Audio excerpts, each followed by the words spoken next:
반갑습니다. 화요 성경 공부 성경교회 들어올기 오늘 욥기서 말씀을 이어서 나가겠습니다. 지난주 29장까지 저희가 말씀을 나눴고요. 이제 30장 넘어가다가 저희가 이번 주로 옮기겠다, 시작하겠다 말씀드렸는데요.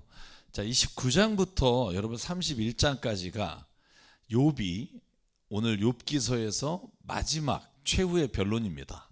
그러니까 29장부터 31장까지 욥은 자기의 의견을, 자기가 하고 싶은 말을 다 끝마치고 이제 32장 약간 난데없이 엘리후라고 하는 젊은이가 등장하게 되는 장면이 나오게 됩니다. 그래서 오늘 이 29장부터 31장까지를 저희가 자세히 읽어보면 욥이 나는 이것을 하나님 앞에서 주장하고 이것이 나의 최후의 변론이다, 이렇게 법정에서 마지막 변론하는 것처럼 연결이 되어 있습니다. 그래서 29장 지난주에 살펴봤지만 자신이 이 세상을 살면서 선한 일을, 또한 하나님이 기뻐하시는 일을 행하면서 살았다는 걸 최후의 진술을 하게 됩니다. 그래서 기억나시나요?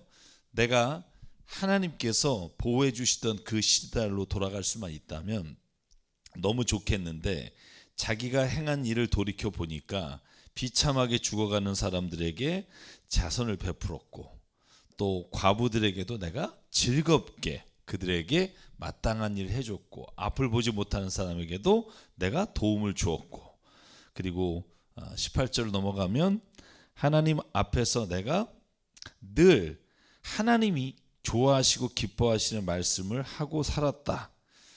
그런데 왜 나에게 이런 고난이 닥쳤는지 나는 잘 모르겠다.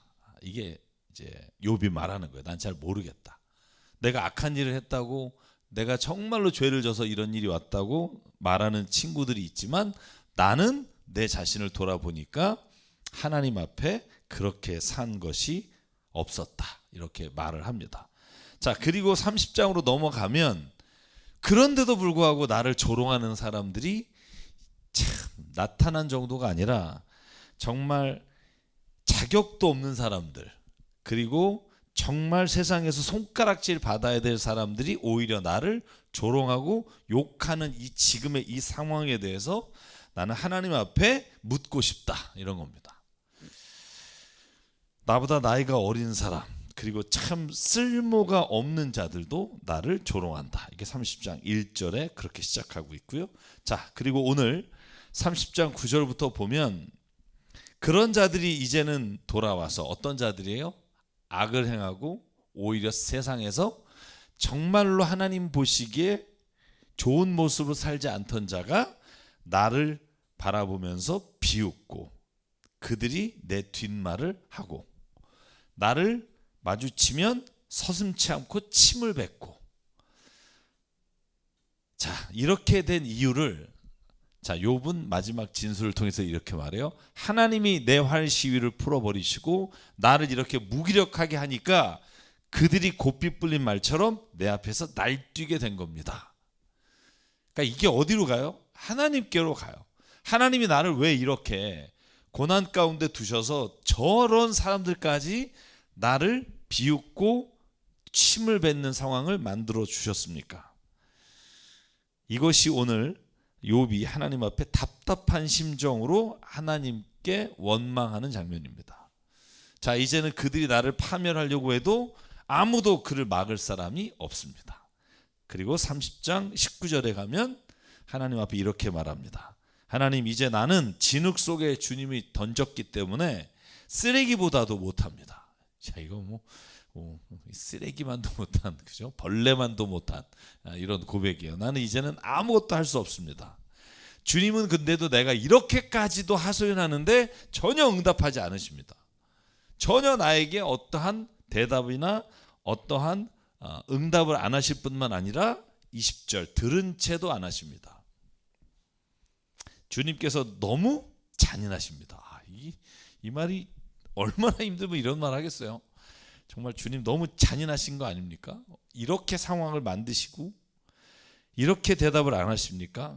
그리고 23절, 그리고 나를 죽음으로 몰아가고 계십니다. 자, 이게 욥이 하나님 앞에 최후 진술하는 이제 앞부분이라면 뒤에 31장에는 여러 가지 주제가 있지만 그 중에 하나님, 내가 진짜 이 고통을 통해서 하나님 앞에 하고 싶은 말이 있습니다. 이렇게 31장에 말하기 전에 마지막으로 욥이 30장에 하는 말이 있어요. 그게 뭐냐 하면, 그런데도 불구하고 내가 고통 속에서, 이것을 정말로 욥이 그렇게 딱 말했다고 볼 수는 없지만 제가 이 본문을 읽으면서 그런 생각했어요. 욥이 깨달은 게 하나는 있다. 그게 뭘까? 25절에 고난받는 사람을 보면 함께 울었다. 궁핍한 사람을 보면 나도 함께 마음 아파하였다. 내가 바라던 행복은 오지 않고 화가 들이닥쳤구나. 빛을 발았더니 어둠이 밀어닥쳤다. 물론 이것이 과거에 자신이 이렇게 살았다라는 표현일 수도 있지만, 저는 욥이 이 어려움과 고난과 고통을 살아가고 견뎌내면서 오히려 그의 삶에서 고난받는 사람을 바라볼 때 예전의 모습으로 보지 못하는 거죠. 함께 우는 마음이 되는 거죠. 왜? 이렇게까지 힘들었으니까. 어떻게까지 그랬잖아요. 너무 잔인합니다, 하나님. 이렇게까지 욥이 하나님을 향해서 고백했기 때문에 욥은 이제는 똑같이 고난당하는 사람을 보면 예전의 마음이 아니라 함께 울고 궁핍한 사람을 보면 함께 마음으로 아파하는 그런 마음으로 하나님께서 욥을 바꿔주시는 은혜가 오히려 그 가운데 있다는 겁니다. 그런데도 29절에 보면 여전히 자기의 신세에 대해서는 한탄과 그리고 하나님을 향해서 원망의 목소리가 있어요. 29절을 읽을까? 나는 이제 일의 형제가 되고 타주의 친구가 되어버렸는가. 내가 내 목소리를 들어보아도 내 목소리는 구슬프고 외롭다. 살갗은 검게 타서 벗겨지고 뼈는 열을 받아서 타버렸다. 수금소리는 통곡으로 바뀌고 피리소리는 애곡으로 바뀌었다. 자, 이게 욥이 자기가 인생에 있어서 하나님, 나를 이렇게 힘들게 만드셔서 이런 지경에 이르렀습니다 라고 고백하고, 마지막 31장 욥은 이것이 이제 마지막 진술입니다. 더 이상 욥이 말하는 장면은 마지막 42절에 하나님께 대답하는 딱 몇 구절 외에는 나오지 않습니다. 자, 한번 볼까요? 무죄를 주장하는 거죠. 최후 변론이 있습니까? 그때 욥이 말하는 거예요. 나는 죄가 없습니다. 왜 죄가 없는가? 자, 나는 이렇게 살아왔습니다. 첫 번째, 젊은 여자를 음탕한 눈으로 바라보지 않겠다고 엄격하게 다짐하고 살았습니다. 그러니까 도덕적으로 나는 이렇게 고통을 당할 만큼 죄짓지 않았습니다. 그건 하나님이 알고 계십니다. 하나님은 내가 하는 일을 낱낱이 알고 계시고 발걸음을 다 세고 계십니다. 그래서 나는 맹세할 수 있습니다. 여태까지 나는 악한 일을 하지 않았습니다. 욥은 앞에서도 우리가 봤지만 오히려 만약에 친구들이 네가 이렇게 좋은 일을 많이 했는데 이렇게 고통을 당하니, 그러면 욥이 이랬을 거예요. 아니야, 나도 생각해보면 잘못한 게 있어. 너네들이 보는 것처럼 그런 사람은 아니야. 오히려 이랬을 거라고요.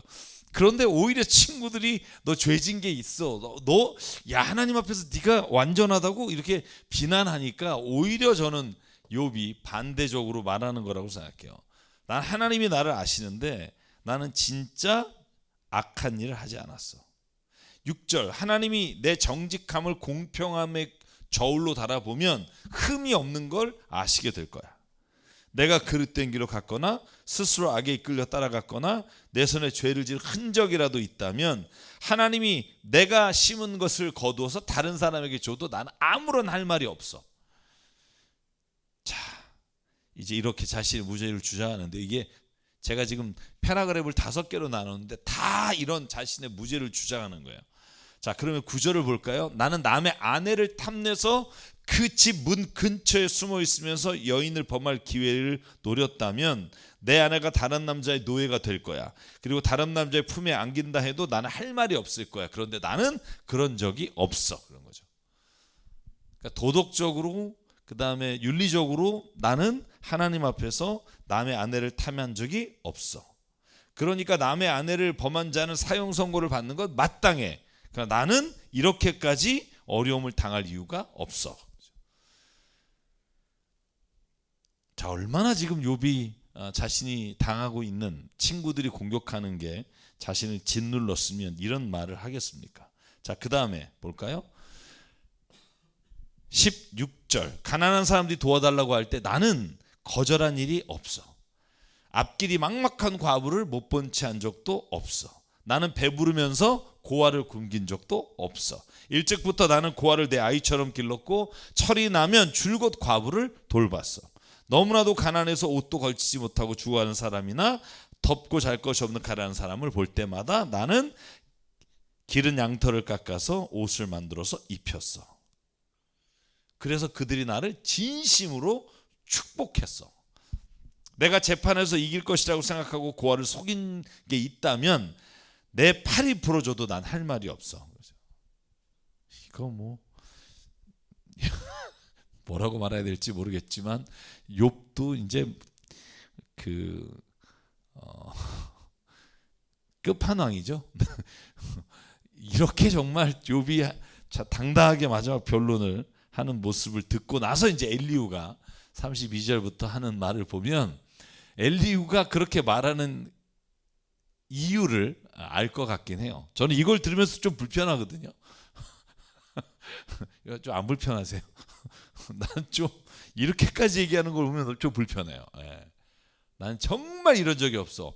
그럼 저는 이렇게 얘기하고 싶어요. 너 한번 가슴에 손을 얹고 생각해봐. 욥, 진짜 너 그런 적 없어? 욕심내거나 정욕을 한 번도 낸 적이 없어? 이렇게 묻고 싶어요. 야, 근데 또 더 나가요. 자, 보시죠. 23절에 보면 나는 하나님이 내린 심판이 얼마나 무서운지를 알기 때문에 그런 파렴치한 짓을 할 수 없다고 생각할 뿐 아니라 그렇게 살았다는 거예요. 그리고 나는 돈이 많지만 황금을 믿지도 않았고 정금을 의지하지도 않았고 재산이 많다고 해서 자랑하지도 않았고 벌어들인 것이 많다고 해도 기뻐하지 않았어. 해가 찬란한 빛을 낸다고 해 해를 섬기지도 않고 달과 달이 밝고 아름답다고 해도 달을 섬기지 않았고. 무슨 말이에요? 나는 윤리적으로 도덕적으로 정말 하나님 앞에서 정결하게 살았을 뿐 아니라 내가 가진 돈이나 재산을 가지고 다른 사람 앞에서 권력을 과시하거나 뽐내지도 않았을 뿐만 아니라 우상도 섬기지 않았다는 거예요. 해와 달과 성신을 섬기지 않았고 그것들을 향해서 내 부와 명예와 재산을 늘려달라고 말하지도 않았어. 26절 해와 달을 보고 장엄함과 아름다움에 반해서 절을 하는 사람이 있고 그리고 해와 달을 향해서 경애를 표시하는 마음으로 입맞춤을 하는데 나는 그렇게 하지 않았고 오직 하늘에 계신 하나님만 바라봤는데 높이 계신 하나님을 부인하는 것으로 벌을 받아야 된다면 사형을 받아도 마땅한데 나는 그런 적이 한 번도 없어. 자, 그리고 뭐예요? 종교적으로도 신앙적으로도 나는 우상을 따르거나 다른 길을 간 적이 없기 때문에 하나님 앞에 떳떳하고 당당하다는 거예요. 자, 욥이 지금 말하고 있는 걸 여러분이 이렇게 들으시면서 어떤 생각이 드는지 모르겠지만 저는 이 말한 그대로를 그냥 좀 받아보자는 거예요. 자, 마지막 5번째예요. 욥이 말합니다. 나는 마지막으로 말하는데 원수가 고통을 받을 때 그걸 기뻐한 적도 없고 결코 원수가 죽게 해달라고 기도한 적도 없어. 그러니까 내가 말이야 누군가에게 진짜로 도움을 줬을 뿐만 아니라 나를 해하려는 사람에게도 나는 복을 빌어줬다는 거예요. 근데 왜 내가 이런 일을 당하는지 나는 아직도 모르겠다. 그래서 31절 내 집에서 일하는 사람은 모두 내가 언제나 나그네를 기꺼이 영접한다는 걸 알고 있어. 나는 나그네가 길거리에서 잠자도록 내버려 둔 적이 없고 길손에게 내 집 문을 열어주지 않은 적도 없고 다른 사람들이 자기 죄를 감추려고 하지만 나는 내 허물을 감춘 적도 없고 사람들이 무슨 말로 나를 헐뜯든지 나는 그것을 전혀 두려워하지 않았어. 자, 그리고 마지막 이 35절 36절이 엘리후가 나타나는 이유라고 생각이 들어요. 뭐라고 말해요? 자, 내가 이 한 모든 변명을 들어줄 사람이 없을까? 왜 하나님 응답이 없으니까. 맹세코 나는 사실대로 말했다. 이제는 전능하신 분께서 말씀하시는 대답을 듣고 싶다. 자, 이게 욥의 최후 변론입니다. 나는 너네들의 질문에 대해서 이렇게 살아봤다고 최후 변론을 한다. 이제 그러니 하나님이 나에게 어떤 대답을 해 주실지를 듣겠다. 자, 여러분 이 본문을 보면서 무슨 생각하십니까? 하나님이 이제 내게 말씀해 주십시오.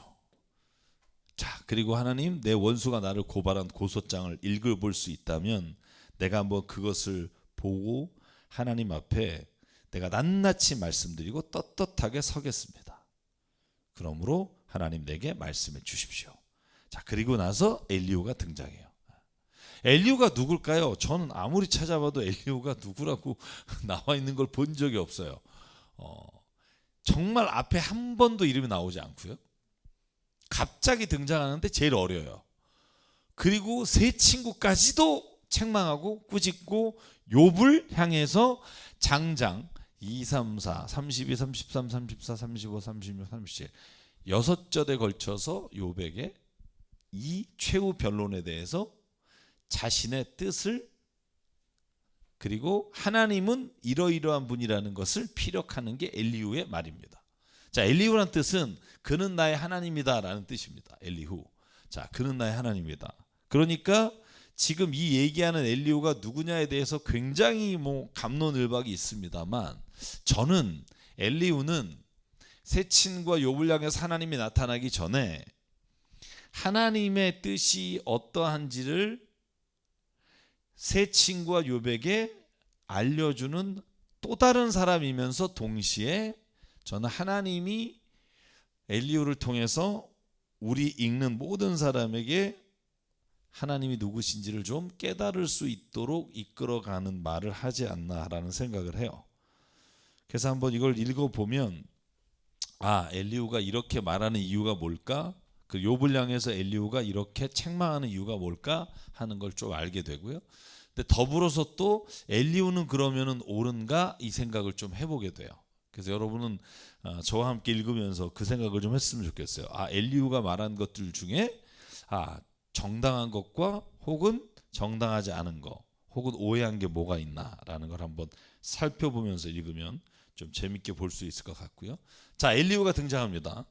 욥이 끝내 자기가 옳다고 최후 변론을 마치고 나니까 1절에 보면 세 사람은 욥을 설득하려는 노력을 그만둬요. 세 친구는 이제 give up, 난 포기했어. 자, 욥에게 할 말이 없어. 자, 왜냐하면 욥은 자기가 옳다고 주장하면서 모든 잘못을 하나님께 돌림으로, 자, 이것이 욥이 잘못한 일 중에 하나라고 제가 말씀드렸습니다. 욥이 뭘 잘못했을까? 하나님 앞에서나 아니면 자기의 삶에서 죄짓지 않고 도덕적으로나 종교적으로 열심히 살았어요. 그런데 욥은 자기에게 응답하지 않고 친구들이 원망을 들었을 때 하나님에게 그 원망을 돌리고 하나님 답을 해 주십시오라고 하는 것까지는 괜찮은데 하나님이 자기에게 이렇게 고통을 주심으로 인해서 부당한 일을 당했다고 하나님 앞에서 하나님께 어떻게 보면 화살을 돌리는 일 자체를 이 성경에 기록하고 있는 저자 혹은 엘리후는 이 하나님께 욥이 잘못의 시작을 돌리고 있다고 봐요. 그래서 옆에서 듣고 있던 엘리후란 사람이 듣다 못해 분을 참지 못하고 화를 내기 시작합니다. 3절 한번 볼까요? 엘리후는 또 욥의 세 친구에게도 화를 내요. 왜냐하면 욥이 그렇게 자기 잘났다고 말하는데 아무 말도 못하고 그 하나를 제대로 뭘 잘못했는지 짚어주지 못했기 때문에 세 친구까지도 화를 내면서 책망을 합니다. 자, 그러면 엘리후는 무슨 얘기를 하나 귀를 기울여 보도록 하겠습니다. 자, 화가 나서 나온 거예요. 화가 났다는 단어가 3번 나와요. 욥에게 화가 났고 세 친구에게 화가 났고 5절 그가 화가 났다 이렇게. 자, 그러면 봅시다. 엘리후가 나서게 된 이유가 뭔가. 자, 나는 서서 세 분께서 말하는 걸 다 들었습니다. 세 분은 나이가 많고 연로하셔서 내가 끼지 않으려고 했습니다. 그런데 듣기만 하려고 했는데 오래 사신 분들의 말을 듣고 보니까 정말 실망스럽습니다. 이런 거예요.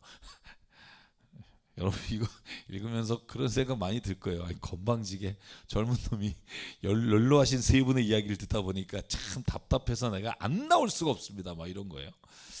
자, 8절. 그런데 생각해 보니까 나이가 많다고 해서 슬기로운 것도 아니고 영적으로 깨어 있다는 것도 아니라는 걸 알았습니다. 그죠? 그래서 9절. 사람은 나이가 많아진다고 해서 지혜로운 것도 아니고 나이를 많이 먹는다고 시비를 더 잘 가리는 것도 아니라는 걸 알았습니다. 그래서 나도 생각하는 바를 말씀드리고자 합니다. 내가 하는 말을 들어주십시오 하고 엘리후가 쫙 나타나는 거예요. 얼마나 기분 나쁠까요? 지금 엘리바스, 빌닷, 소발이 딱 옆에서 있었다면 진짜 뭐 이딴 게 다 있나, 그죠? 우리도 뭐 그러지 않아요? 교회에서도 마찬가지잖아요. 교회 장로님이 교회 권사님 뭐 이러면 어떻게 젊은 애가 거기서 막 이렇게 얘기하는데, 제가 요즘 이게 정치 얘기 잘 안 하려고 노력을 합니다만 그 여당에서 재밌는 얘기가 이런 비슷한 얘기가 있어서 기억이 나요. 그죠? 기억나시나요? 나이가 많은 국회의원이 대표한테 나이가 어리면서 막 책망했더니 대표가 그런 얘기 했잖아요. 그럼 나이 순으로 뽑읍시다. 뭐 이렇게 당대표도 이런 얘기를 하는 걸 보면서 저는 이게 이렇게 오버랩되면서 오늘날에도 이런 얘기가 어떻게 똑같이 있나 이런 생각을 했어요. 여러분은 뭐 그런 얘기 모르실 수도 있겠지만 오늘날에도 이런 교회 안에서 세대 갈등이 있습니다. 나이 들면 답니까? 뭐 오래 했으면 답니까? 이제 사실 엘리후가 그런 거예요. 가만히 듣다 보니 저는 이 구절이 사람이 나이가 많다고 해서 지혜로워지는 것도 아니며 나이가 먹는다고 해서 시비를 잘 가리는 것도 아니다.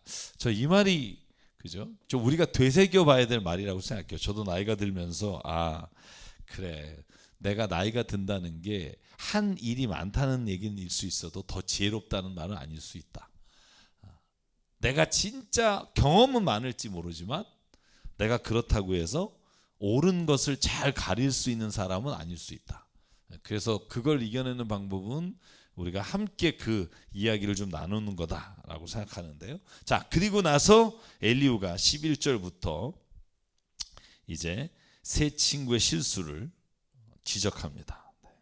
12절. 나는 세 분이 하시는 말씀을 주의 깊게 들었습니다. 나이 많은 사람한테 너무 또 길게 따져요. 지금 엘리후가. 근데 세 분께서는 어느 한 분도 욥 어른의 말을 변증하거나 어른의 말에 제대로 답변하지 못했습니다. 그러고서도 어떻게 지혜를 발견했다고 주장할 수 있겠습니까? 세 분께서 이 일에서 실패했으니 내가 이제 욥 어른으로 하여금 하나님의 대답을 듣도록 하겠습니다. 자, 이게 얼마나 건방짐의 끝판인지 모르겠어요. 내가 이제 하나님의 뜻을 전하겠다. 그죠?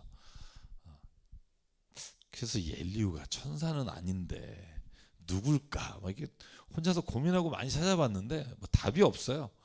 저희가 그냥 좀 여러 가지 각도로 한번 보자고요. 자, 그러면서 이제 말을 시작합니다. 그리고는 15절 딱 건방지게 말합니다. 욥 어른은 들으시오, 이런 겁니다. 무슨 암행어사 출두도 아니고 마지막에 암행어사가 출두해서 관리들과 백성 사이에 뭔가 이렇게 시비가 있을 때 자, 욥 어른은 들으시오. 세 분 친구가 놀라서 말을 하지 못합니다. 그분들은 어른께 아무런 대답도 하지 못합니다. 그러나 내가 당신께 하나님의 대답을 들려주겠습니다. 자, 그리고 시작하는 말 보실까요? 자, 그리고는 나는 이제 세 친구나 요 어느 편에도 들지 않고 말하겠습니다. 자, 내가 만약에 이 논쟁에서 어느 누구의 편을 든다면, 아첨을 한다면 내가 하나님을 대신해서 말하는 게 아닐 겁니다. 그리고 내가 만약에 아첨을 한다면 나를 지으신 분이 지체하지 않고 나를 데려가실 거라고 나는 생각하고 그 두려움으로 인해 그렇게 안 할 겁니다. 그리고 이제 들어보죠. 욥에게 33장에 보면 책망이 시작됩니다. 자, 욥을 향한 책망 중에 제일 첫 번째 책망이 뭐냐면, 자, 욥 어른 이런 얘기 하셨죠? 이렇게 가는 거예요. 자, 굉장히 또박또박 하나씩 잘 따집니다. 자, 욥 어른은 이렇게 말씀했죠. 나는 잘못이 없다. 자, 나는 잘못을 저지르지 않았다. 결백하다. 허물이 없다. 그런데도 하나님은 내게서 흠을 찾아서 나를 원수로 여기셨고 나에게 이런 고통과 어려움을 주셨다. 내게 발에 착고를 채우시고 일거수일투족을 다 감시하시고 계신다라고 말씀하셨습니다. 그런데 내가 욥 어른께 감히 건방지지만 말합니다. 어른은 잘못하셨습니다. 욥은 잘못했습니다. 하나님은 어떤 사람보다도 더 크시고, 그리고 하나님이 하신 모든 일에 대해서 불평하고 대드시는 건 욥 어르신이 잘못한 겁니다. 이렇게 엘리후가 제일 처음에 던지는 말은 당신에게 있는 그 고난의 책임을 하나님께로 던지고 하나님을 향해서 잘못됐다고 말하는 당신은 정말 큰 실수를 하는 겁니다. 하나님은 잘못하지 않으시고 실수가 없으시고 완전하십니다. 이 말이 뒤에 나오겠죠. 자, 뒤에서 뭐라 그래요? 17절. 하나님은 사람이 죄 짓도록 하지 않으시는 분입니다. 그러니까 하나님이 어떤 일을 한 것이 당신에게 죄를 짓게 했다면 그건 하나님이 하신 게 아닙니다.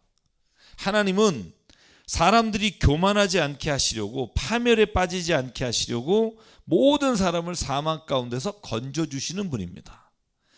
하나님은 사람에게 질병을 보내셔서 잘못을 고쳐주시기도 하고 사람의 육체를 고통스럽게 해서라도 잘못을 고쳐주시기도 하는 분입니다. 그런데 그 사람이 해야 될 건 하나님을 향해서 원망과 저주를 하는 게 아니라 하나님께 기도하고 회개하면 하나님이 응답해 주실 것입니다. 그는 오히려 기쁨으로 하나님을 섬기고 하나님은 그를 다시 정상적으로 회복해 주시는 분이십니다. 그런 사람들 앞에서 고백해야 합니다. 그러므로 나는 죄를 지어서 옳은 일을 그르쳤으나 하나님이 나를 용서해 주셨습니다 라고 말하는 게 맞습니다 라고 오늘 욥이 첫 번째 엘리후로부터 책망을 듣는 내용이 거기에 있습니다. 자, 정리해 볼까요? 자, 엘리후는 욥에게 당신이 고난을 당할 때 하나님이 나를 이렇게 만들었다라고 하나님을 향해서 비난했으나, 그러나 엘리후는 말합니다.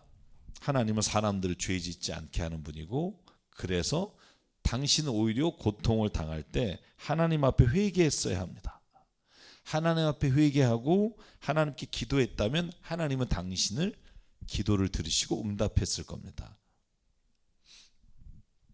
자, 그러면 하나님이 당신을 도와주셔서 당신의 입으로 내가 죄를 졌습니다, 내가 이를 그르쳤으나 하나님이 용서해 주셨습니다 하고 말할 텐데 당신은 그렇게 하지 않았습니다. 이게 첫 번째 책망입니다. 자, 그리고 두 번째, 전능하신 하나님은 결코 정의롭지 않은 일을 하지 않으신다는 거예요. 정의가 뭡니까? 자, 사람과 사람 사이에 마땅히 해야 될 도리, 이걸 정의라고 우리가 말하잖아요. 자, 사람과 사람 사이에 마땅히 해야 될 것, 그러니까 옳은 것을 행하지 않는 분이 아니라는 거예요. 욥의 말에 의하면 하나님이 부당하다는 거잖아요. 부당하다는 게 뭐냐면 내가 이렇게 고통을 받을 만큼 죄를 짓지 않았는데 하나님은 나에게 부당하게 권리를 행사하셨다, 그러니까 정의롭지 않다라고 말했는데 엘리후는 말해요. 하나님은 정의로우신 분이다. 절대 정의를 그르치지 않으신다. 하나님은 생명을 주관하시고 하나님이 만약에 영을 걷어가시면 사람은 다 죽을 수밖에 없는데 17절, 욥 어른 아직도 의로우신 하나님을 비난하십니까? 하나님이 정의를 싫어하신다고 생각하십니까? 그것이 당신이 잘못된 생각입니다. 엘리후의 말이 틀리진 않죠. 엘리후의 말은 다 맞아요. 저는 엘리후가 말하는 것을 이렇게 쭉 보면서 친구들처럼 자기의 선입견이나 고정관념으로 욥을 향해서 이렇게 비난하거나 욕을 하는 것이 아니라 엘리후는 욥이 한 말을 가지고 하나님은 이러한 분입니다라고 하는 하나님의 존재가, 하나님의 속성이 어떤지에 대해서 정확하게 말하고 있어요. 하나님 실수가 없는 분입니다. 하나님은 정의로운 분입니다. 이게 엘리후가 욥에게 말하는 거예요. 자, 그 다음에 뭐라고 말해요? 자, 하나님의 눈은 사람의 모든 것을 살펴보십니다. 그러니까 그분 앞에서 악한 자는 숨을 수도 없고 죄를 지은 것이 다 숨김없이 드러나는 겁니다. 하나님이 사람이 언제 죽는지를 알려주지 않으셨습니다. 자, 이건 구약 성경 일관된 말이에요. 전도서에도 나오죠. 그러니까 왜 그랬냐면 당신은, 그러니까 사람은 하나님이 언제 나를 심판하실지를 모르는 상황에서 그의 삶을 다 아시는 하나님이 그를 심판하시게 될 거라는 거예요.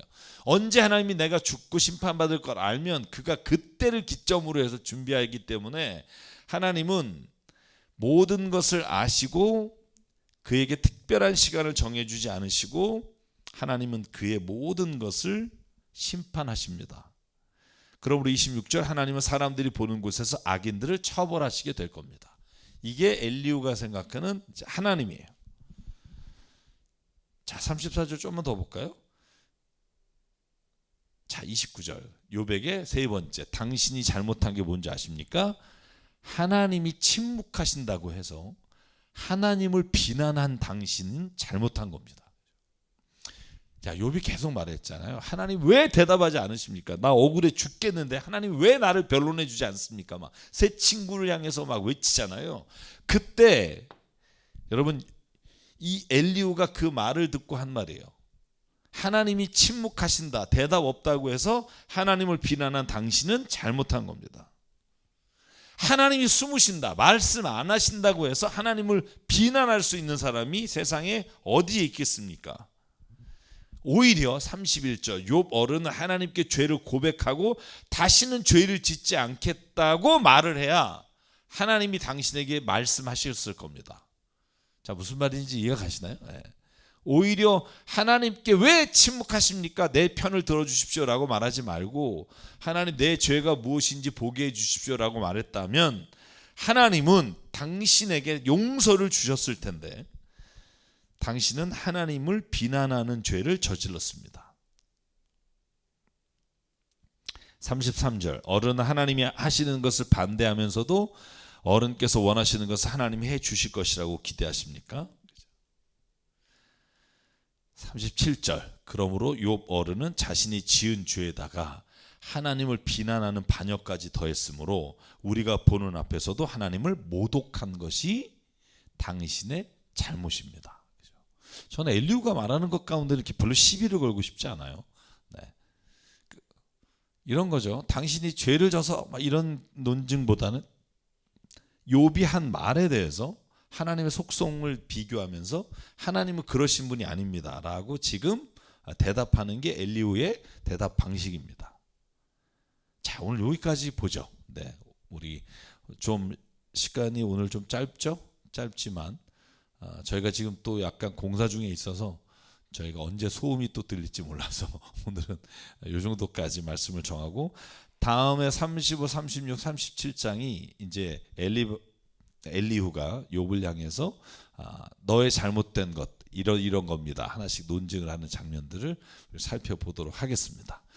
자, 한 주간도 주님과 동행하시고요. 자, 행복한 시간들 되시길 바랍니다. 샬롬.